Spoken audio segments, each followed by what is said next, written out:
Wars.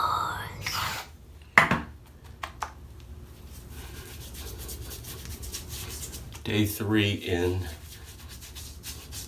my Mach3 Turbo shave war.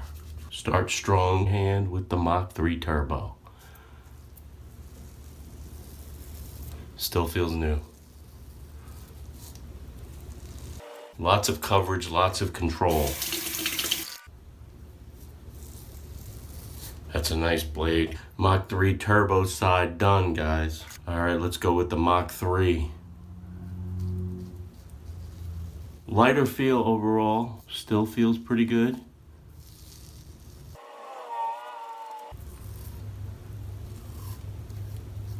So guys, they both feel good, but as I use them more, the slight difference in heft of the Turbo is really shining through. It feels like a brand new blade after 3 shaves. Still has lots of comfort, control, and contact. This Mach3 still feels good, it's just lighter. Shave Wars. Day 3 is in the books. See you tomorrow. All right.